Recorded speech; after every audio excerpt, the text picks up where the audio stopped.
It's good to see everybody out this morning. I love the way you all sang this morning, so thanks for bringing us that music. In this week's lesson, I'll be making reference to Twist and Shout. So I'm just kidding.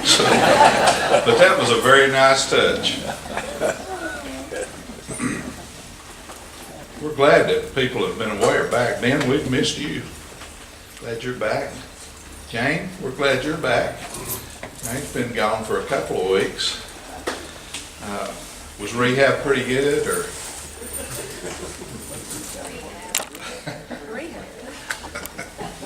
I'm just being silly. And congratulations on your all's upcoming anniversary. You confirmed for us today that Al did rob a cradle. You know, you're telling me us about that. Remind me of a story. Can I tell you all a story? This is pretty good. A man and his wife had been married for over 60 years, and each year they would go to the hospital together, and they would get their checkups and all that kind of stuff like everybody does. And the woman was finishing her checkup, and her doctor came in and said to her, you know, I really always like to do an HIV scan on my patients just to make sure everything's okay. I want to make sure, I guess. The woman replied, that will not be necessary. My husband and I have been married over 60 years, and I can assure you that we have been totally monotonous.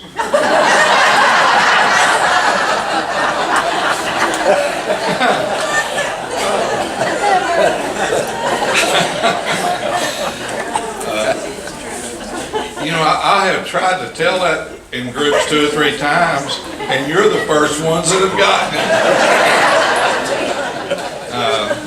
I have a feeling that the people I've told it to don't understand that you're doing an off rhyme with the word monogamous. So I guess we do have a smart class.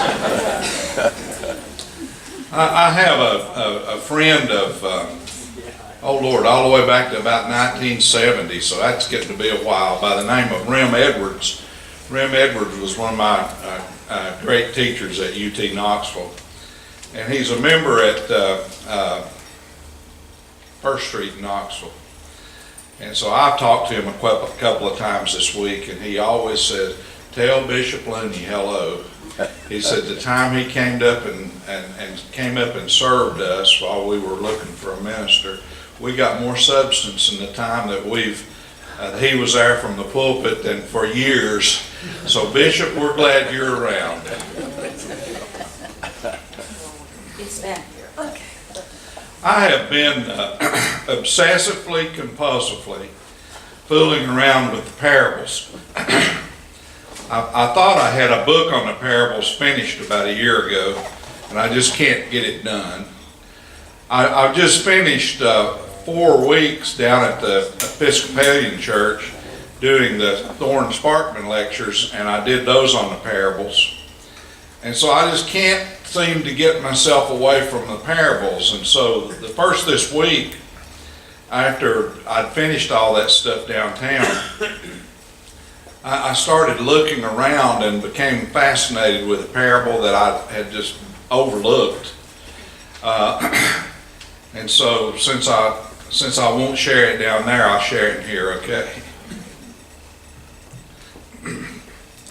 I bet you have had the experience of realities that were a commonplace of your life and my life as we were coming along. That when our grandchildren come in contact with these realities, they have absolutely no clue what we're talking about. And when that happens, that shows us that the world is changing. I began to talk to Bradford, Meredith's little 5-year-old boy, about going to my downstairs office if he wanted to, and I'd teach him how to play on my typewriter. And he looked at me like I might as well have been talking about engraving things on stone in the Stone Age. He had no clue what a typewriter was. My two oldest grandchildren, they know what a typewriter is. They played with mine. And now then, quote unquote, typing is really a big part of their lives. And so they're constantly on their computers and they're constantly on their phones. And so I told May, I said, you know, honey, you're old enough, but you need to learn how to do that correctly. And of course her response was, Daddy never learned how to do it correctly and he can type. And I said, yeah, but it'll really help your speed. So I said, have you heard of touch typing? And she looked at me like I was bizarre in some way. And I told her I would buy her a touch typing app and then she would get faster. And she said, would you like to have a contest? And so I lost our contest. I'm pretty fast, but nobody can keep up with all of that. I had an aunt that kind of raised me after my mother died, and she all the time loved to talk on the telephone. And so she had one of these great big black Bakelite phones like we all have with a dial on the front of it. And so it's been amazing to watch my grandchildren come down to my downstairs office. And I keep my aunt's phone sitting there. And they'll see that dial and they'll start fooling around with it and they'll say, you know, what is this? And so it's interesting how common realities of our lives that the meanings often change. Same thing's true of our language. If I use the word W-O-K-E, woke, then if I use that word, and I think if you use that word, I would say something like, I woke up this morning. Is that about right? Well, I'm getting ready to add to your vocabularies. The word woke is totally different in its meaning today. Woke today means, are you aware? Are you up to date? Are you really in with understanding what's going on around you? And so I would ask you, are you woke? The next time you're around your grandkids, if they've got any age on them, ask them if they're woke. And they'll really be surprised by that you could be so old but yet have such modern language. And so you are about the most woke Sunday school class that I've ever seen. I was out in Texas and I was asked to come and to deal with this boy that was giving him some problems. He wasn't exactly a boy. He was 27 years old, married with a kid, and graduated from Texas A&M with an MBA, but he was still giving him problems. He did not want to talk to me because I was a shrink and he wasn't going to lay down on a couch for anybody and wasn't going to get behind closed doors with anybody. Took me 20 minutes to convince him that I wasn't a shrink. And he wouldn't talk. I might as well have been trying to talk to the piano. And I kind of almost gave up on him. But then I got to talking to him about Tennessee football and how I had such great hopes of us having a new coach and all of that sort of thing. He reminded me that that coach was from Alabama, and I thought, well, maybe he knows a little bit too. And all of a sudden it was just like a flower opening up in the sunlight, and that old boy started talking, and we talked about football for about 30 minutes. And then this MBA from Texas A&M, 27 years old, married and with a child, looked at me in the most endearing way, and he said, I have changed my mind about you. You are real, dude. And I thought at that point, how could you be a college graduate with an MBA and referring to someone else as being real, dude? The world is changing as we're sitting in here.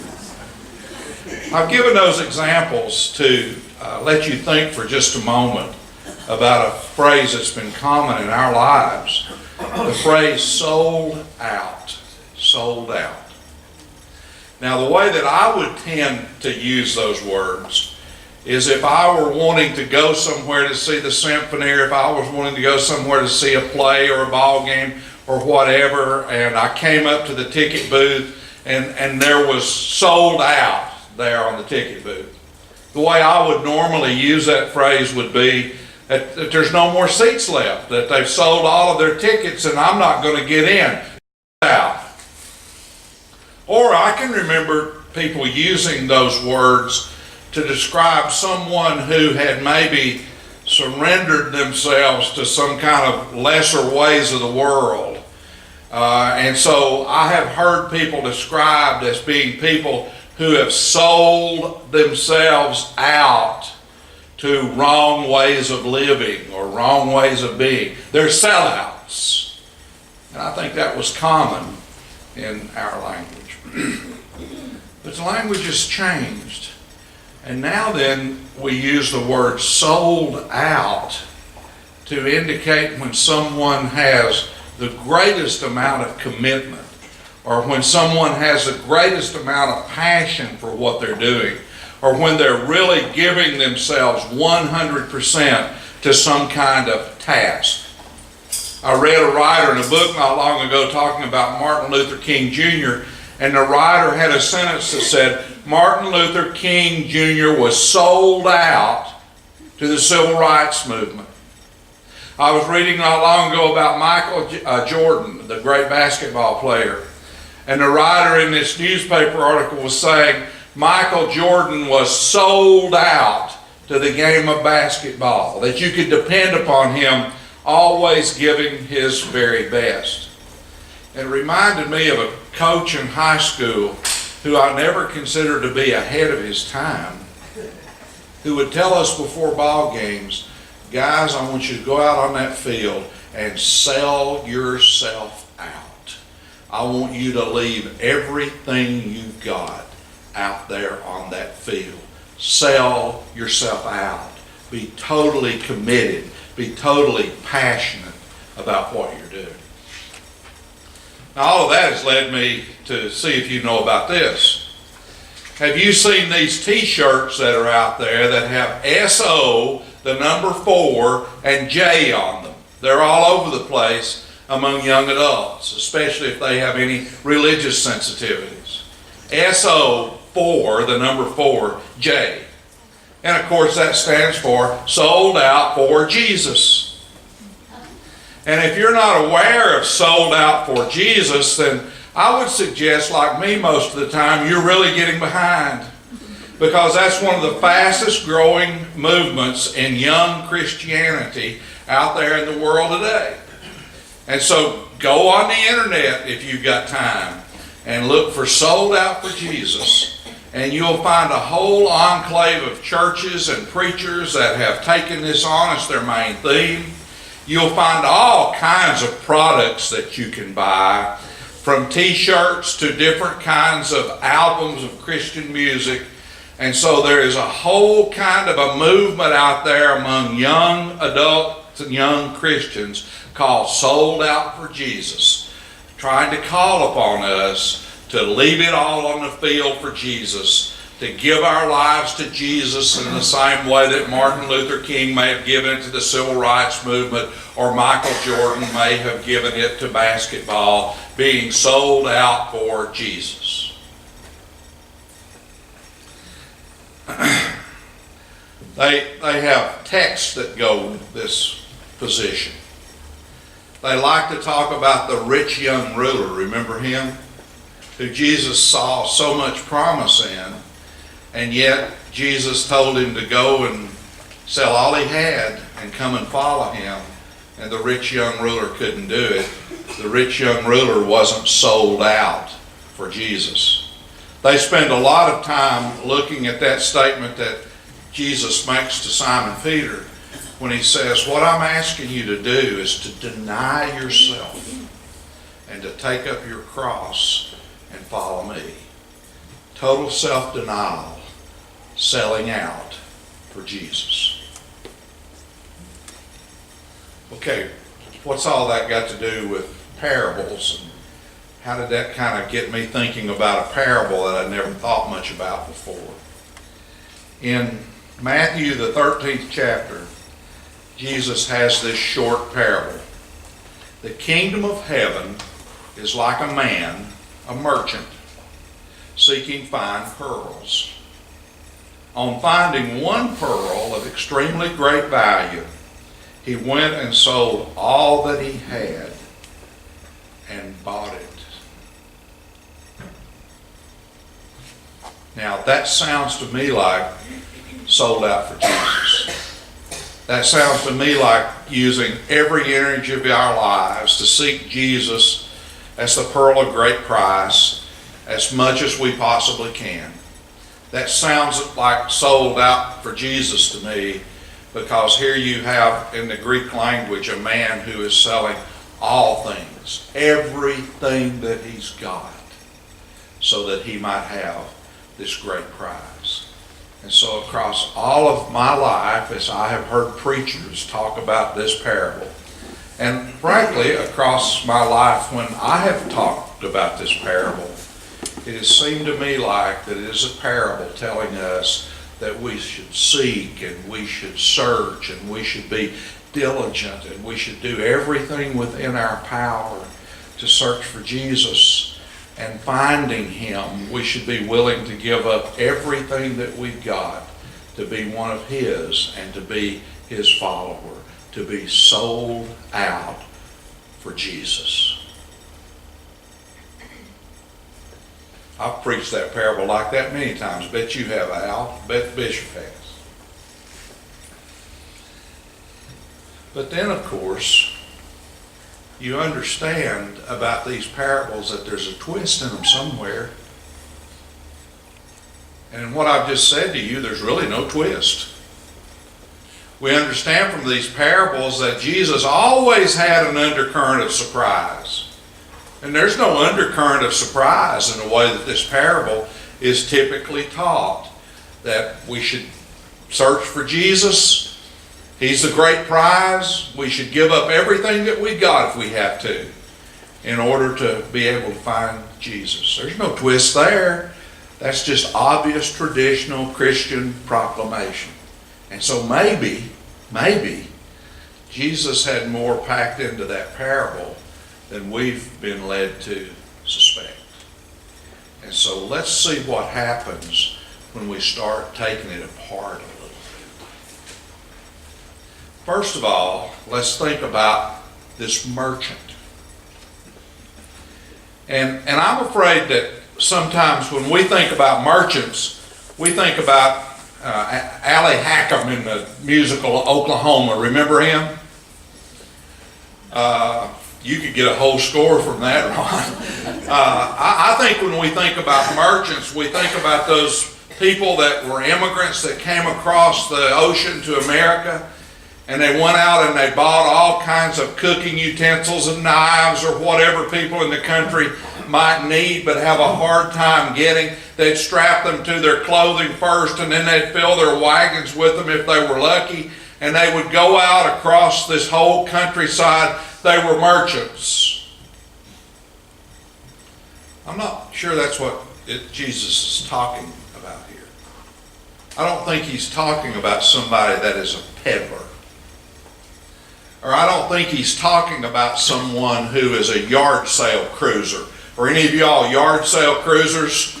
My brother-in-law is a yard sale cruiser. He gets up every Saturday morning in Knoxville and goes to yard sales. And oh, he picks through those things like a fine-tooth comb, and he finds little prizes every once in a while, and then he will remarket those little prizes. He's got a pretty good sideline business going on as a yard sale cruiser. I don't think that's what Jesus was talking about. Jesus is saying, if we read the parable carefully, that this merchant is really someone who's totally professional about what he's doing. He is a person that is involved in the sale and trade of fine pearls. The Bible tells us that. And so this was not something that was a casual activity. He was not just any kind of a merchant. He was someone who had probably gone through the ranks and had come to a very high place. He was someone who probably saw what he was doing as being a job of great precision, where he had to read nuance and subtlety very, very carefully. I think that Jesus would tell us that this merchant was not just a casual peddler, but this merchant was someone who took what he was doing with the greatest seriousness and the greatest care. Maybe that being a merchant was something, not just a job, but a calling. Put that on your list. The merchant. Someone not with a job, but a calling. Someone who's ultra sensitive to the subtleties of the world that he has to deal with. I'll add one thing. It is true that in that world that merchants were often kind of social outcasts. In that world, merchants were people that were not exactly always trusted. Or in that world were people that were kind of pushed to the edge of society as opposed to being kind of in the mainstream of society. Maybe Jesus is thinking about this merchant in that way too. Someone who's a little bit at the edge of the world that they're participating in. All right, let's look at the parable a little deeper. Let's look at the pearl. And I know we got pearls. We've probably got plenty of pearls in here today. That's not uncommon in our world today, to have pearls, or to even be able to go to the Home Shopping Network and buy pearls that are not real, that look real. So I mean, that's not uncommon in our world. But in that world, pearls were uncommon. In that world, they were luxury items of the highest order. In that world, a pearl would have been more precious than rubies. The Bible tells us that. But compared to our world today, a pearl would have been more precious than the greatest diamond. They didn't know about diamonds very much in that world. And so a pearl was something of extraordinary value. Of extraordinary value. But, and we certainly know this about the pearls of that world, the pearl was something that they associated with pain. And so the pearl was produced because a grain of sand or some foreign element had gotten into that oyster's shell. And that oyster had shed something that looks almost exactly like a tear called nacre that would surround that piece of sand or that grain of something or other that had invaded and caused pain. And then, of course, with more nacre, the pearl grows and grows and grows. Look what the parable's doing. The parable is associating value with pain. It's associating value with pain. Now that starts getting a little radical. Because in that particular world, if there was pain, that pain was usually associated with sin or evil or somebody having done something that was bad or wrong. And so if I came in this morning and I say to Charles, boy, Charles, I'm really down in my back. Then in that world, the response from Charles would have been, well, you've offended God in some way and he's kind of hit you in the back. What have you been up to this week? Or if all of a sudden I look in the bank and all of my money's been drained out by some hacker and I come in here complaining about that. If you lived in that world, someone would say, what did you do that was wrong and bad that now God is punishing you for? And so in that world, pain was associated with something very bad, maybe even something that deserved the punishment of God. And now we see in this little parable pain and circumstances of pain and people in pain associated with value.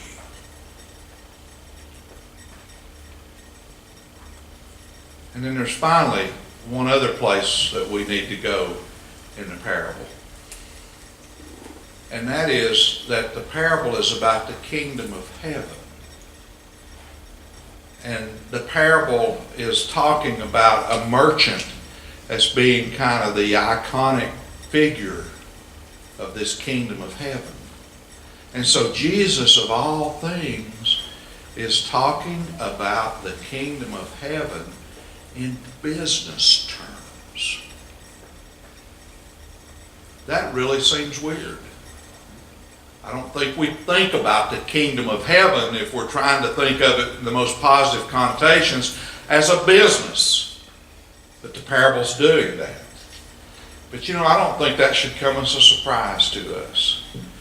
Because in one of his earliest moments, remember, when they had taken Jesus to Jerusalem, and Jesus had had at 12 years of age the coming of age activities that would have been common to the Jewish tradition of that world, and they're heading back to Nazareth, and all of a sudden what happened? Jesus is missing. And Mary and Joseph get frantic, and they run back to Jerusalem, and what do they find? They find him sitting there in the temple talking to the elders, and the elders are absolutely stunned at what this 12-year-old can talk to them about. But instead of noticing that, Jesus' parents begin to upbraid him and criticize him for the fear that he has caused them, and why he didn't come along with the rest of the people from Nazareth and do what he was supposed to be doing. And it's interesting. Jesus comes right back in their face, and what does Jesus say to them? I must be about my Father's business. And so to cast this parable in business terms may not be the most unusual thing at all. Okay, now I got to call on you to think for just a second. Because we've kind of deconstructed, as they say, the traditional way of looking at this parable. So first of all, what have I said here this morning? I've said that merchant is someone who's ultra committed to what they're doing. That this merchant is someone who specializes in picking up on subtlety and nuance. That this merchant is someone that's not a negative figure, but this merchant is a very, very, very, very positive figure. And then I've said this morning that the pearl represents great value, but it also associates that value with pain and people in pain. And then I finally said that Jesus was talking about the kingdom of heaven as his Father's business. So you see, I think to understand this parable, we got to turn it upside down. I don't think the parable is in any way whatsoever talking about us being sold out for Jesus. I don't think the parable is trying to say that we need to go searching for Jesus like he was the pearl of great value. I think it's just the opposite. I think the parable is about Jesus. I think that Jesus is the merchant in the parable. And I think that the parable is trying to tell us that Jesus is sold out for us. And that Jesus comes into this world and sees us of great value. And maybe that even those people in the world that are experiencing the greatest pain, and those people in the world that are experiencing the greatest need, that maybe that is the greatest objective of the ministry of Jesus of any. Now you see, if you take the parable and look at it in that way, I think it fits exactly with the Bible. Test it by John 3:16. God so loved the world, loved it, that he sent his only Son, that those that would believe in him would have eternal life. Isn't that what the parable is saying? The parable is saying that Jesus has come into the world to look for us because Jesus finds us of great value. And Jesus comes into the world to look for those people particularly that are in the greatest pain because Jesus sees them as still having great value. And you notice then that the parable gives us a paradigm that is very, very different from the world's paradigm. Because when the world starts talking about who's valuable, the world starts looking at people that are rich or that are famous or that are celebrities or that are big wheels in some way. The standards of value for the world are very different from the standards of value of Jesus. And Jesus' parable is trying to tell us that our standards of value need to be much better. Does it help any of you at all? It helps me to think that Jesus would have seen me as the pearl of great price. Does it help any of you to understand the kind of value that God must place on us to have sent His Son into the world for us? I think sometimes people struggle with whether they have value. I think that things happen in people's lives that may make them feel like they've got a lesser value. But here this Bible is telling us, and here this Jesus is telling us, we are the pearl of great price that Jesus would sell Himself out for all the way to the cross so that we might be able to look at ourselves differently and think about ourselves differently and value ourselves differently. And maybe that says something the way that we're supposed to live. Maybe it says that we're not supposed to value other people like the world does. But we're supposed to value people like Jesus did. Worthy of being sold out for, to be helped, and to be affirmed, and to be admired. And maybe the parable is even saying to us that it is the least that are among us. It's the poor that are among us. It's the disadvantaged that are among us. It's the people who are struggling to make ends meet among us. The people who are struggling to find a place of safety in the world among us. That those are exactly the people that maybe we should put highest value on and in ministering to and standing up for, selling out for, that we would most affirm the ways of Jesus. Could we read the parable like this? The kingdom of heaven, God's business, Jesus' business, is epitomized by Jesus, an expert at understanding what is of real value, who, finding that person of greatest value, even a person racked by great pain in life and seen only through the lower status of pain, sold himself out and made the person his own. I think that there's a place for us to say that we ought to be sold out for Jesus. I don't diminish or demean that in any way whatsoever. But maybe sometimes we need to hear this Word of God telling us that Jesus was sold out for us. Because for some strange reason, maybe even love, He was convinced that we were of such great value that He would take all that He had and all that He was and give it up for us. I want to be sold out for Jesus, but boy, it helps some days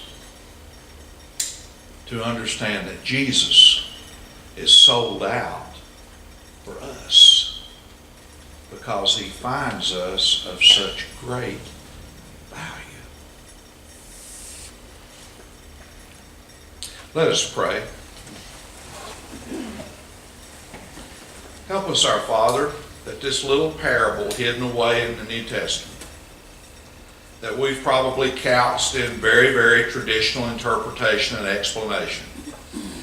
Help us that it might this week become alive for all of us in a new way. And that we might see this as a parable, not of us searching for your Son, but of your Son in your love, searching for us and finding us of such value that he would give everything that he has. Help us that we might so affirm the value that your Son sees in us that we might live up to that. And help us even more that the value that your Son sees in others, that we might see that value also, especially for those others that experience great pain.